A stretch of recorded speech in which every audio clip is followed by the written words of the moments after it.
abortion restrictions introduced in 47 states. No matter where you live, the fight is at your doorstep. Remember that, the fight is at your doorstep.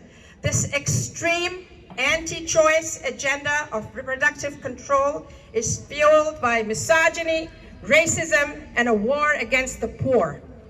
Abortion is essential healthcare, just like the doctor said, critical to health equity, reproductive autonomy, racial, gender, and economic justice.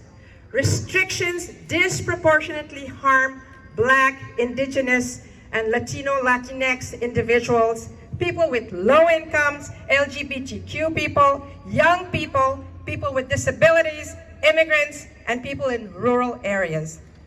75% of people who have abortions live below the poverty line or are low income. Over half of them are already parenting one child, and most people choose to have abortions because they fear their ability to provide for a new child. So these are not just the teenagers you hear about. These are people who are leading productive lives and want to go ahead. Critical to remember that non-binary and trans men need same access to abortion care that a cis woman does, but their road has many more hurdles. Texas's SB 8 is also a bounty hunter abortion ban, since it rewards private citizens to enforce the law.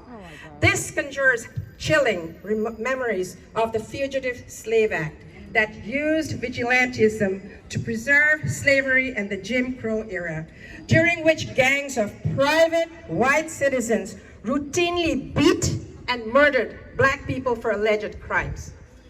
Throughout our history, policies and laws have resulted in systemic racism in our healthcare system and beyond.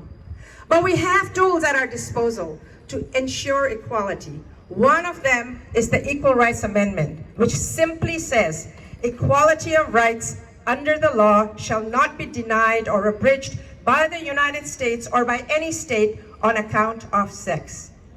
Inequality, exactly, all right.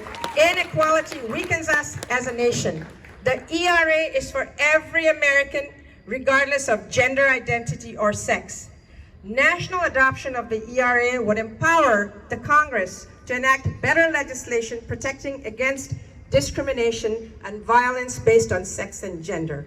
So please urge your senators to support the removal of the ERA's ratification timeline and ensure that the ERA is part of our Constitution.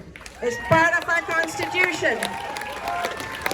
You just heard about the Women's Health Protection Act, which would make abortion access a federal right and override the growing number of abortion bans that have been passed at the state level, including the SB 8 in Texas. So what can you do? Vote. Vote and make your family and friends vote. In Pennsylvania, we have a critical statewide judicial races on November 2nd, along with other local races.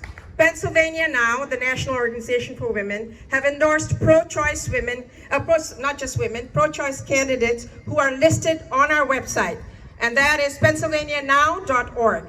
These judges are instrumental in safeguarding our rights.